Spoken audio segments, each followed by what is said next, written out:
હવે તત્કાલ ticket booking માટે રેલવેએ એક મહત્વપૂર્ણ નિર્ણય લીધો છે જે 1 જુલાઈથી લાગુ પડશે. મતલબ કે હવે તમારે તેને લઈને જે ટેન્શન હતું તે હળવું થઈ જશે. ભારતીય રેલવેથી મુસાફરી કરનાર કરોડો મુસાફરો માટે આ ખૂબ અગત્યના સમાચાર છે. રેલવે મંત્રાલયે 10 જૂને એક સર્ક્યુલર જાહેર કર્યું હતું. તે મુજબની જે જાહેરાત કરી છે તેમાં તમામ ઝોનલ રેલવેને સૂચનાઓ કરી છે કે તત્કાલ ટિકિટ યોજના હેઠળ ટિકિટ હવે માત્ર એ જ યુઝર્સને ઉપલબ્ધ થશે જેમણે પોતાનો આધાર નંબર IRCTC પોર્ટલ પર દાખલ કરી OTP ના માધ્યમથી વેરિફિકેશન કરાવ્યું છે. તત્કાલ ટિકિટ યોજનાનો લાભ મુસાફરો સુધી પહોંચાડવા માટેનો અગત્યનો નિર્ણય લેવામાં આવ્યો છે. પહેલા આ યોજનાનો દુરુપયોગ વચેટિયાઓ અને દલાલો દ્વારા કરાતો હતો. તેને લઈને સાચા મુસાફરોને ટિકિટ નહોતી મળી શકતી. ખાસ આ બાબતને ધ્યાનમાં રાખીને આ નિર્ણય લેવામાં આવ્યો છે. એટલે કે હવે રેલવે ટિકિટ કન્ફર્મ થઈ છે કે નહીં હવે એક દિવસ પહેલા જ લોકોને ખબર પડી જશે. નવા નિયમોની જોગવાઈ કંઈક આ મુજબ છે. તો આપણે પહેલા એ વિશેની માહિતી મેળવીએ. સૌથી પહેલું, ઓનલાઈન તત્કાલ બુકિંગ માટે આધાર પ્રમાણીકરણ અતિ આવશ્યક બની જશે. 1 જુલાઈ 2025 થી અમલમાં IRCTC ની સત્તાવાર વેબસાઇટ અને મોબાઈલ એપ્લિકેશન દ્વારા બુક કરાયેલ તત્કાલ ટિકિટ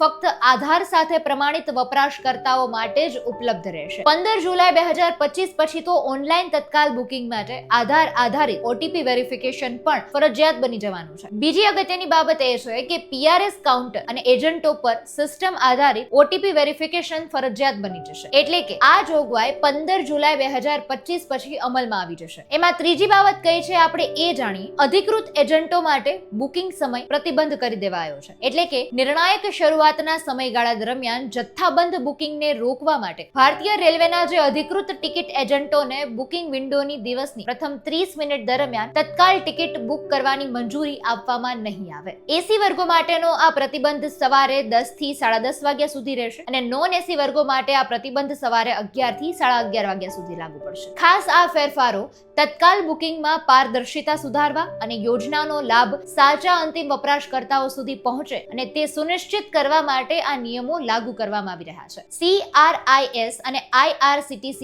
ની જરૂરી સિસ્ટમ ફેરફારો કરવા અને તે મુજબના ઝોનલ રેલવે અને એ સંબંધિત વિભાગોને જાણ કરવા માટેની પણ સૂચનાઓ આપી દેવામાં આવી છે. રેલવે મંત્રાલય તમામ મુસાફરોને આ ફેરફારોની નોંધ લેવા માટે વિનંતી કરી હતી અને દરેકને અસુવિધા ટાળવા માટે તેમના IRCTC વપરાશકર્તા પ્રોફાઇલ સાથે આધાર લિંકેજ સુનિશ્ચિત કરવા માટે પણ તેમને પ્રોત્સાહિત કર્યા હતા. તો આ રીતના ફેરફારો કંઈક 1 જુલાઈ પછી થવાના છે. આ નવા નિયમો તમને કેવા લાગ્યા એ કમેન્ટમાં જણાવજો. નમસ્કાર.